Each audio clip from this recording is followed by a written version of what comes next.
Mister আজিম আর কি বলবো, তারা আর এই লম্বা ট্যুর কি যাচ্ছে। যদি এখন চালাতে বসি কিছু হবে না, সবাই আল্লাহ আল্লাহ করা শুরু করে দেবে। বলছি গাড়ি চালাতে দাও, ততবার বলছে না গাড়ি চালাতে হবে না। বললাম তো, দুবার বললাম তো।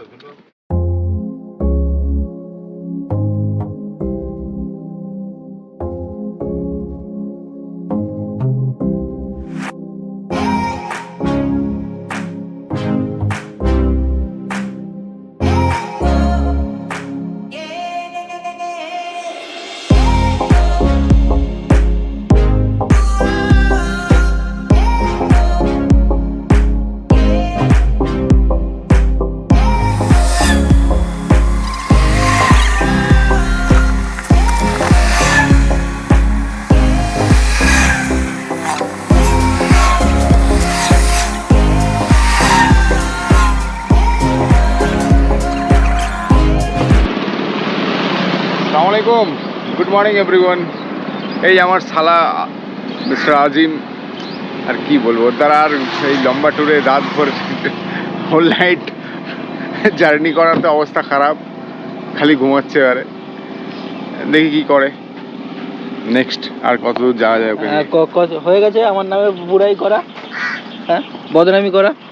আসসালামু আলাইকুম বন্ধুরা, সবাই কেমন আছো? আশা করি সবাই ভালো আছো। তো আমরা বেরোয় পড়েছি একটা লং ট্রিপের আমাদের সাথে আছে এখানে আমার কাকা, এই যে হাই হ্যালো করে দাও। আর এটা হলো জিজু, আর এই হলো আমাদের গাড়ি। রাত্রেবেলা কলকাতা দিয়ে বেরোয়েছিলাম প্রায় 11টার দিকে। তো কলকাতা ছাড়তে আমাদের 2 ঘন্টা লেগে গেছে, কারণ দুর্গাপুজোর সময় বুঝতেই পারছো, রাস্তার মধ্যে সবাই ঢেলে ফ্যামিলি নিয়ে বেরোয় গেছে ঘোরাফেরা করার জন্য। তো বেরোলাম, সারা রাত গাড়ি চালানো হলো। রাত্রেবেলা তো ব্লগ করিনি, তো তোমরা কিছু টাইম ল্যাপস দেখতে পারবে, হ্যাঁ অল্প করে দিয়ে দেবো টাইম ল্যাপসটা। তো এখন আমরা ক্রস করছি, হলো কি ক্রস করছি, আমরা অলরেডি ফারাক্কা ক্রস করে মালদা ঢুকছি, ফারাক্কা ক্রস করে মালদা ঢুকছি। আর আমাদের সাথে আছে, এটা হলো ঝন্টু কাকু, এখন গাড়ি চালাচ্ছে। এটা হলো জিজু, যে ব্লগটা চালু করেছে আমার বদনাম করে। তো তোমরা একটুখানি কিছু ভালোবাসা দিলে দিয়ে দিতে পারো, আমার কোনো অসুবিধা নেই তাতে, ভালোবাসাই দিই। তো এখন জিজু ড্রাইভে চলে এসছে, পেছনে ঝন্টু কাকু রেস্ট নিচ্ছে, আমি অ্যাজ আ হেল্পার সাইডে বসেই গেছি। হ্যাঁ, অ্যাজ এ হেল্পার 30 কিলোমিটারের মতো ড্রাইভ করেছে এখন পর্যন্ত। চালাবো আর ফরেস্টে নিয়ে গিয়ে ফরেস্টের দায়িত্ব দেওয়া আছে, ফরেস্টে ওকে বম করতে দেওয়া হবে। এখন নতুন হাত তো, তাই নিজেরও ভয় লাগছে, আর এদের দুজনের জাম শুকিয়ে যাচ্ছে। যদি এখন চালাতে বসি কিছু হবে না, সবাই আল্লাহ আল্লাহ করা শুরু করে দেবে, সোজা কথা। তাই জন্য এখন চালাচ্ছি না। যদি রাস্তার কন্ডিশন খুব ভালো, যদি দেখাই তোমাদেরকে তো দেখতে পারো, এখানে রাস্তার কন্ডিশন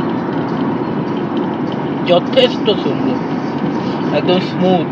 আর এখানে ম্যাপের সেট করা হয়ে গেছে, এখানে ডাইরেক্ট ক্যামেরা সেট আপও একটা করা আছে। এখান থেকে শিলিগুড়ি দেখাচ্ছে আর 150 কিলোমিটার মতো বাকি, আর টাইমটা এখন হচ্ছে 8টা 10। তো আমাদের কলকাতা থেকে বেরোয় প্রায় 9 ঘন্টা মতো হয়ে গেল। এবার আমরা চলছি শিলিগুড়ির দিকে। আর কতক্ষণ লাগবে শিলিগুড়ি পৌঁছাতে আমাদের? ঘন্টা দেড়েক, মানে 150 কিলোমিটার 2 ঘন্টায় ধরে রাখো। না 2 ঘন্টাটা বেশি বলে ফেললাম, 3 ঘন্টায় অনেক।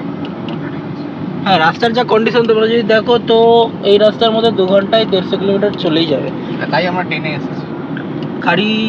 আর মানে আমরা বাড়ি থেকে যখন বেরোইছি আমাদেরকে অ্যারাইভেল টাইম যেটা দেখিয়েছে, এখনও সেই অ্যারাইভেল টাইমটাই দেখাচ্ছে। আমরা অনেক জায়গায় দাঁড়িয়েছি, চা খেয়েছি, মানে একটুখানি টয়লেট করেছি, সবাই ফ্রেশ হয়েছি, তাও সেম। আমরা তো বন্ধুরা, আমরা প্রায় আমাদের ডে 1-এর জার্নির এন্ডের দিকে পৌঁছে গেছি অলমোস্ট আমরা হোটেলের দিকে। এখন আর 30 কিলোমিটার মতো বাকি, ওই 40 মিনিট মতো লাগবে ম্যাপে দেখাচ্ছে, মানে ম্যাপ অনুযায়ী এটা। আর আমরা এখন চলছি হলো চিলাপাতা ফরেস্ট এরিয়ার ওপর দিয়ে, যেটা হলো তোমার ডুয়ার্সের এন্ড। আর আমাদের এখন টাইমটা অলমোস্ট হয়েছে 1:48, মানে 2টো বেজে গেছে। আর এক্সপেক্টেড দেখাচ্ছে আমরা 2:25-এর মধ্যে পৌঁছে যাব। তো দেখি, গাড়ি তো খুব ভালো চালানো হয়েছে আমাদের, মানে অলমোস্ট, মানে যখন ঘরে দাঁড়িয়ে আমরা হোটেল মেরেছিলাম, মানে ফার্স্ট হোটেলটা আমাদের, তখন যেই টাইমটা দেখিয়েছিল আমরা এখনও সেই টাইমটাতেই আছি। মানে আমাদের এক্সপেক্টেড অ্যারাইভেল দেখিয়েছিল 2:25, মানে 2:15 থেকে 2:25। হ্যাঁ, তো আমরা দাঁড়িয়েছি, খেয়েছি, রেস্ট নিয়েছি, সব করেও এখনও 2:25ই দেখাচ্ছে। তো বুঝে নাও আমরা কেমনভাবে মেকআপ দিয়েছি। তো রাস্তাঘাট ভালো, কিছু জায়গা খারাপ আছে, মানে কিছু প্যাচ খারাপ পাবে, কিছু প্যাচ ভালো পাবে। আর যে জায়গাটা ভালো পাবে সেই জায়গাটা বীভৎস ভালো পাবে, মানে গাড়ি চালিয়ে মজা পেয়ে যাবে একদম। তো চলো এবার হোটেল অবধি পৌঁছে তারপরে হোটেলের সিন এনজয়।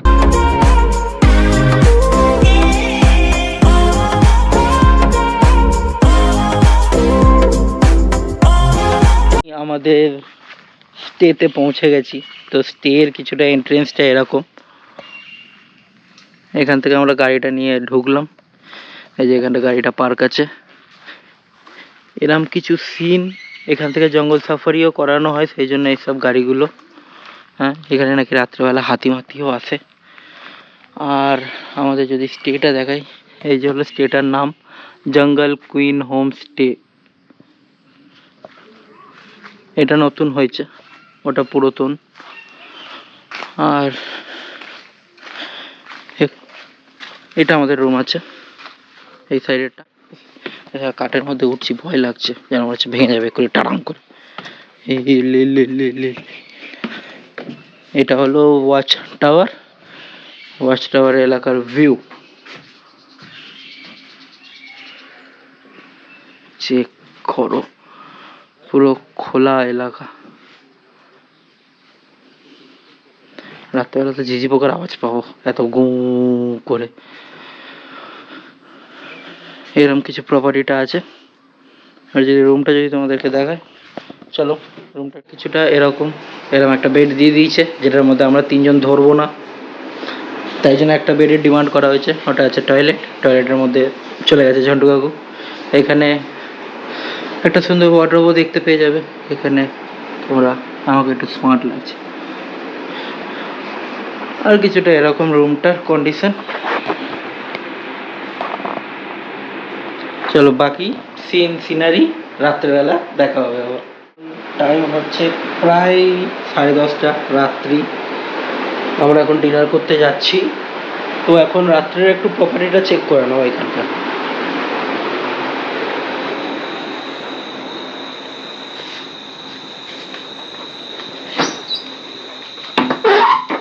তো রাতের প্রপার্টিটা যদি আমাদেরকে এখন দেখায়, তো রাতের প্রপার্টিটা কিছুটা এরকম দেখতে লাগছে। এখন দেখো সব লাইট মাইট জ্বলছে। ওখানে এখন স্ট্রেচিং চলছে আমার কাকার আর জিজুর। এখানে সব গাড়িগুলো পার্ক আছে। প্রপার্টি ভালো, ঠিকঠাকই। তো জিজুরা বলছে যে নাকি আগে আরো জঙ্গল বেশি ছিল এই জায়গাটা, তো এখন অনেকটা ক্লিয়ার করে দিয়েছে। এখানে সিসিটিভি গুলো সব লাগানো আছে। আর নেটওয়ার্কের একটু ইস্যু আছে, এখানে নেটওয়ার্ক নেই একদম। আর প্রপার্টিটা পুরো এরকম। ওইটা হলো তোমার মানে খাওয়ার জায়গা, লাঞ্চ এরিয়া বা ডিনার এরিয়া যাই বলবে। এটা নতুন আর একটা হচ্ছে তৈরি, এটা নতুন হয়েছে তৈরি। আর এইখানে নাকি আর একটা প্রপার্টি ছিল, মানে 2টো রুম টাইপের ছিল এরকম কোথাও একটা, তো সেটা ভেঙে দিয়েছে, এই ব্যাপার। আর একটু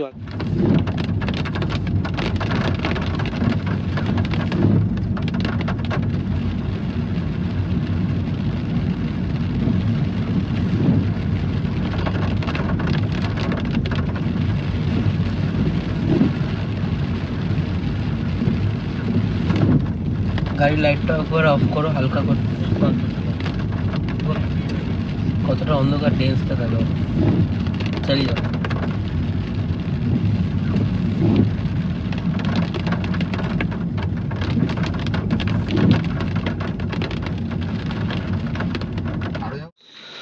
পুরো ডেন্স জঙ্গলের ভেতরে আমরা গাড়ি নিয়ে গেছিলাম, মানে গাড়ির লাইট ছাড়া আর কোনো লাইট নেই এরিয়াতে, গাড়ির লাইট অফ করে দিল পুরো সামনেটা ব্ল্যাক আউট হয়ে যাচ্ছে একদম, এরকম কিছু ব্যাপার। তো এবার চলো আমরা ডিনার করব, ডিনার করে সব তারপরে ফাইল মাইল ট্রান্সফার এদিক ওদিক করে নেবো, নিয়ে হয়ে যাবে।